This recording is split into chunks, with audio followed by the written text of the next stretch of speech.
Tingkar ulah di angka lolos benar itu pegat bentangkeun eta jaringna. Oh kaditu habok gaik ampun ujang sarta ieu teh bapa sarta kunaon maneh kala ngabantu warga sarta. Aduh ampun Sarmi tulungan aing Sarmi. Aduh sarta teuing ieu teh bapa sarta. Sampurasun wargi-wargi Sunda sadayana tepang dangu deui sareng simkuring dina ieu channel. Ayeuna simkuring bade neraskeun hanca carita nyegik carios ieu karangan simkuring Pribados. Mangkanya wargi-wargi Sunda sadayana anu teu acan subscribe di subscribe heula nya channelna supados simkuringna dina bedar cariosna leuwih sumangat deui sareng tiasa midangkeun carios-carios anu mudah-mudahan sasieur sabeunyereun tiasa ngahibur kaum dangu sadayana, khususna mah carios anu ayeuna nuju di pedar. Mudah-mudahan tiasa ngabeberah manah kaum dangu di mana bae ayana. Ayeuna mangga cuang kawitanan.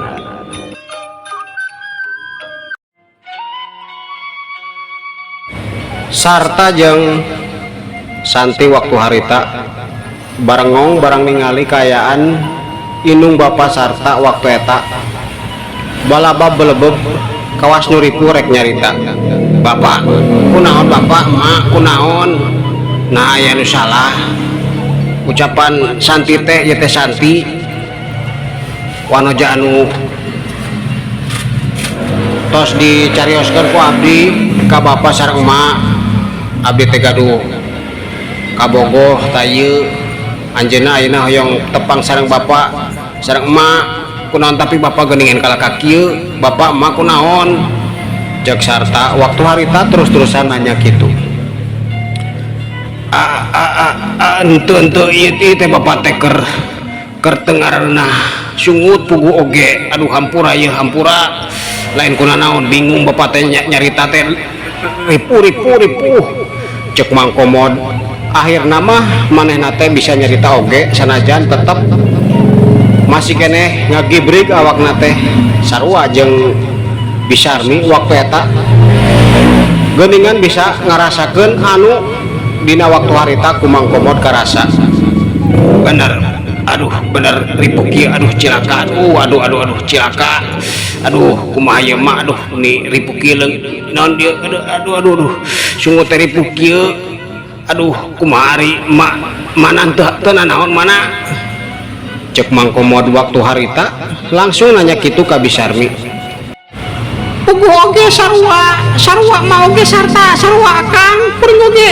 tengaranna teu kunaon teh pameureun teh akang.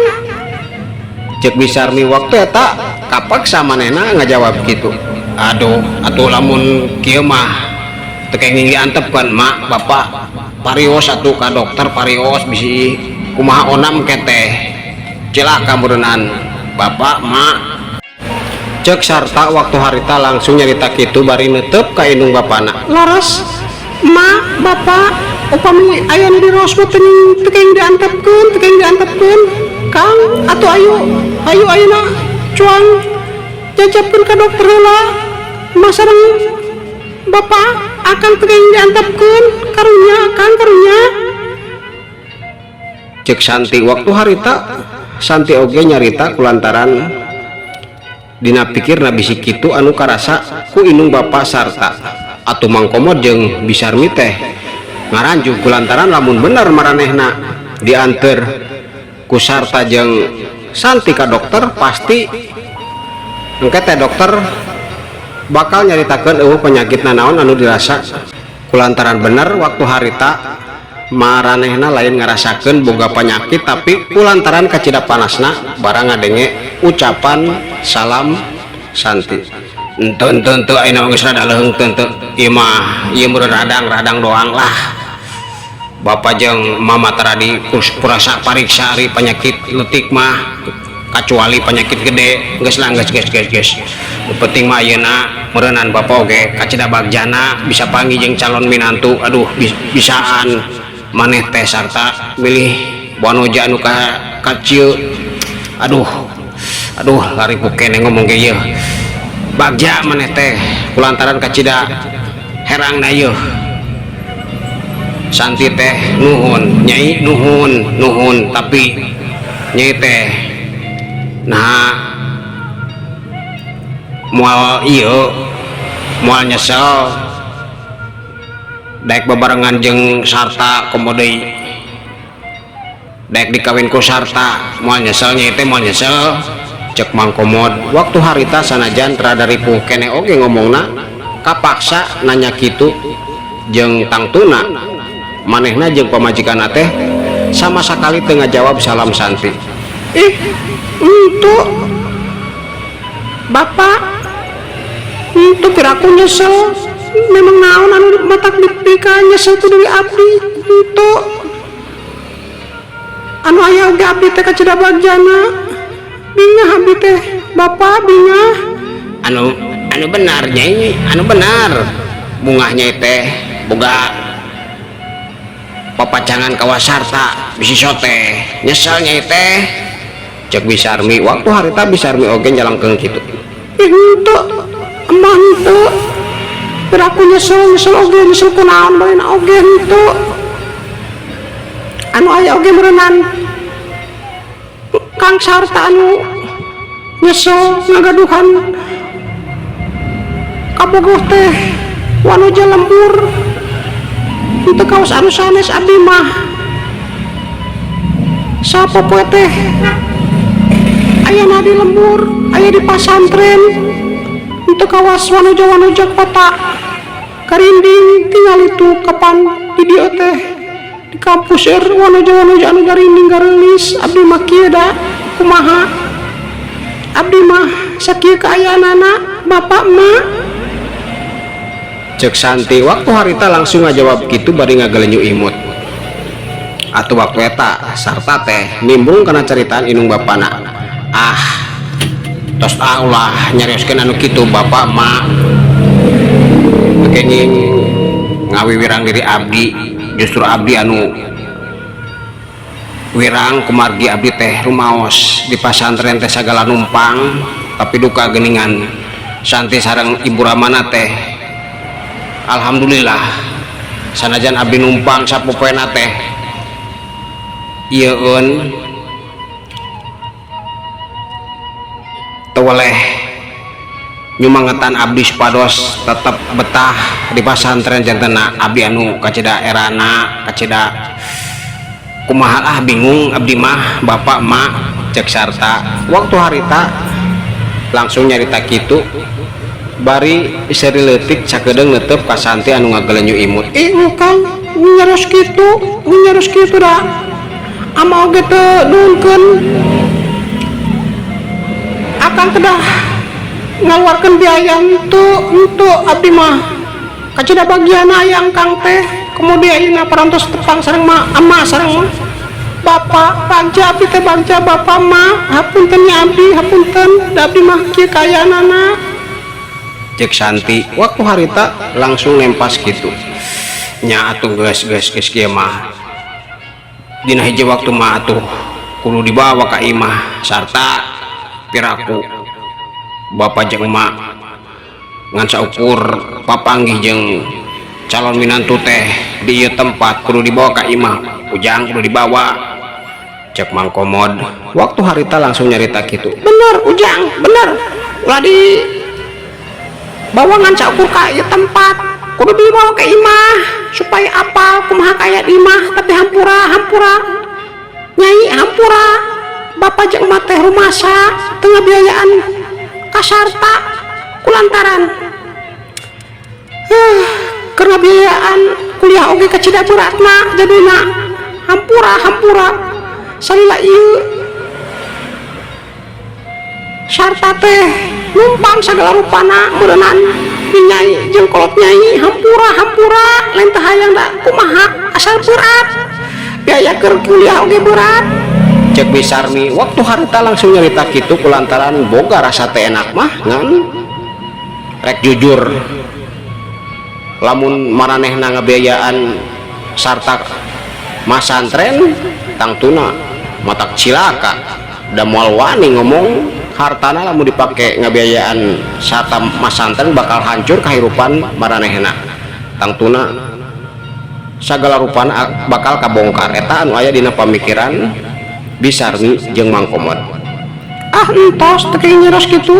bapak emak teu kaya nyeros kitu saur abdi oge teu nanaon teu kumaha teu kitu teu kieu abdi sareng sepuh abdi mah kumargi Kang Sarta teh di pasantren kecida rajina kersa damel ieu damel itu biasa macul biasa ngarit sajabana dilakonanku Kang Sarta teh jadi teu keing hariwang teu nyarios kitu abdi oge ngartos biaya kuliah teh ageung bapak mak cek Santi waktu harita ngajawab gitu sanajan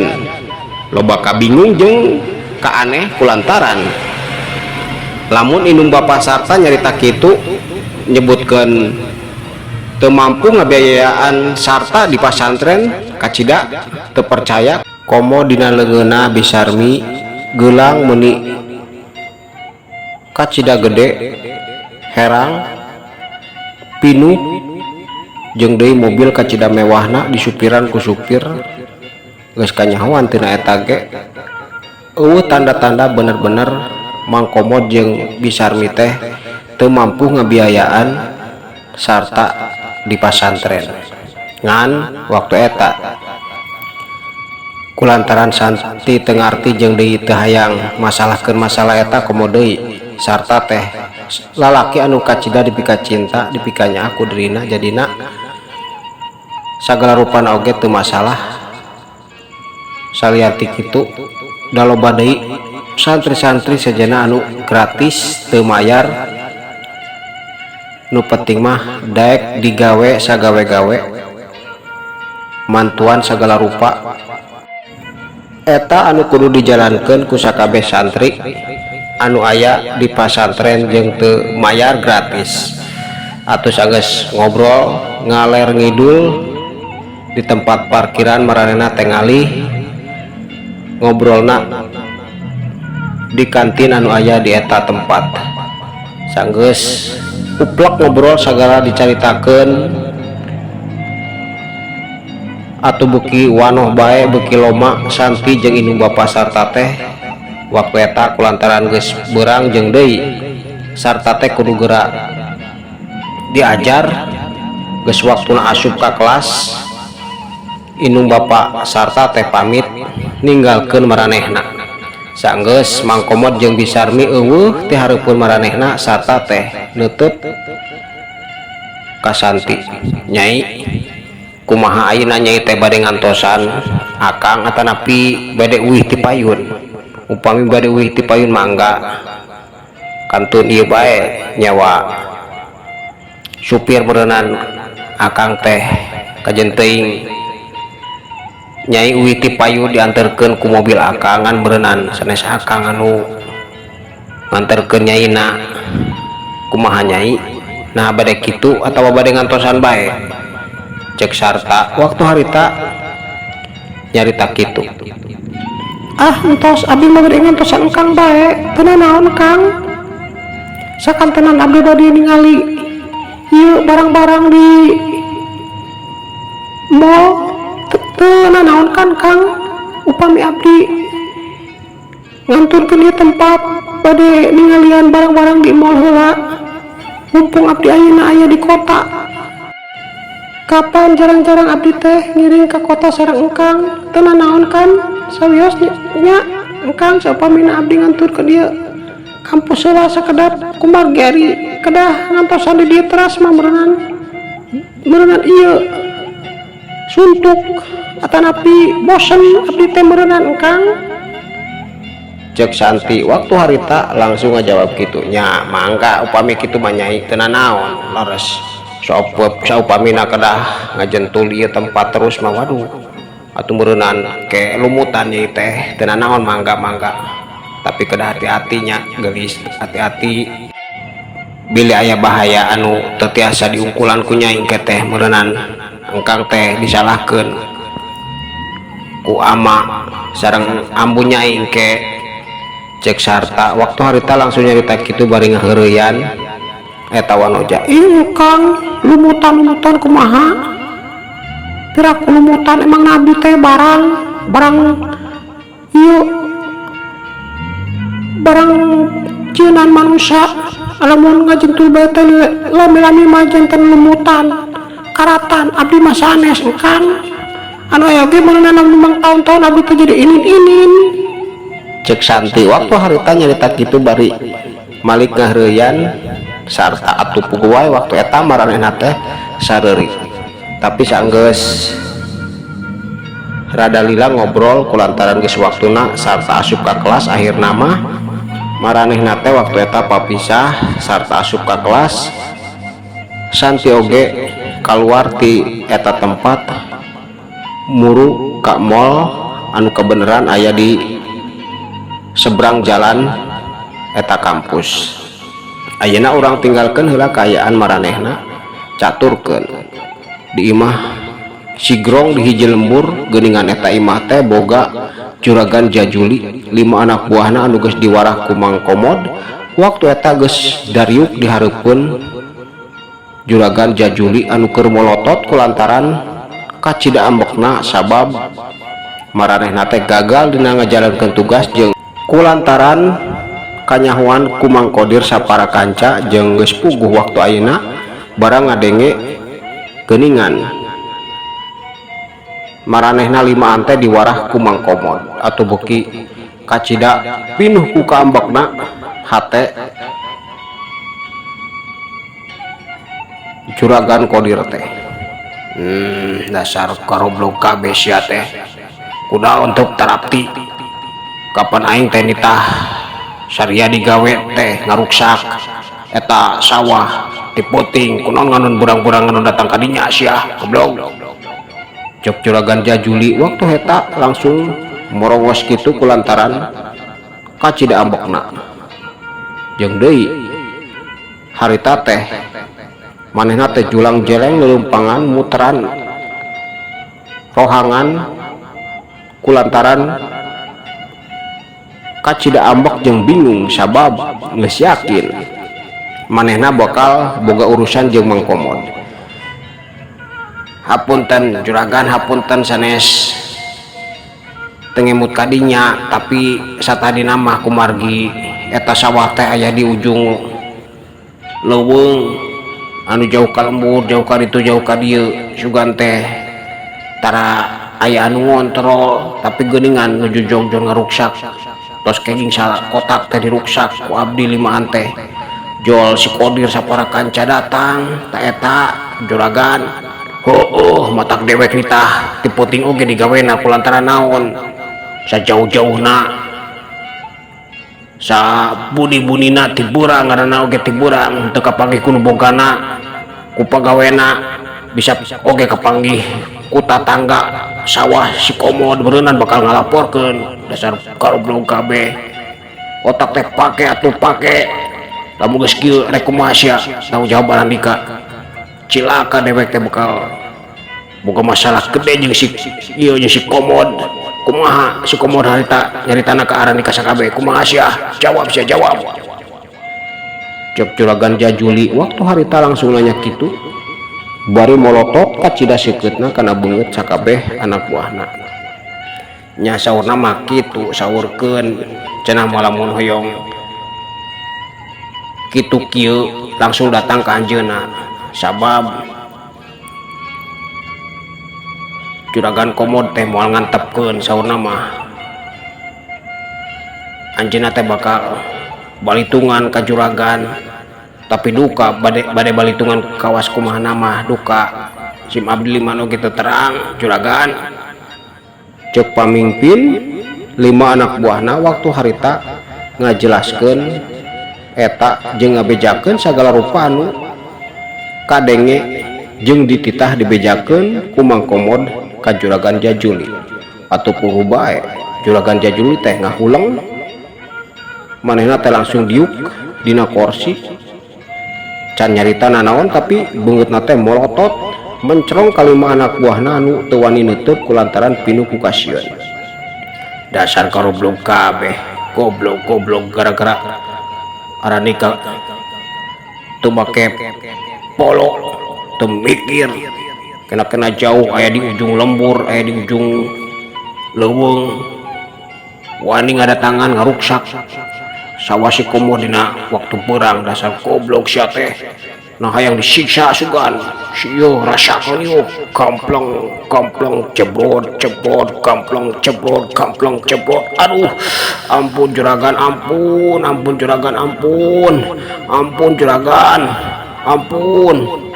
disiksa ampun nyeri awak teh nyeri keneh tadi oga nyeri parantos disiksa ku Juragan Komod. Ampun juragan ampun nahan-nahonan sia kudu tanggung jawab sia teh kumaha yang harapan si Komod sia kumaha sia lamun mental diganti karuksakan eta sawah teh geus kabayang kudu sakumaha dibayar ku dewek sia. Dasar goblok sia teh goblok cebrot aduh ampun juragan ampun aduh ampun barangker nyabokan najongan nenggeulan segala rupa meupeus keuyang kulantaran kacida ambekna jol hop jajuli nanaonan sia kikituan hop kunaon kala nyiksa barudak urun sia urun sia waktosna ka bujeng syair cak urang kantunkeun heula cariosna dugikeun ka dieu sahanya anu ngagorowok nitah ngeureunnan Juragan Jajuli nyiksa 5 anak buahna. Insyaallah kapayuna kusim kuring diteraskeun deui sapunya pegat simpai paturai patepang deui mangga permios.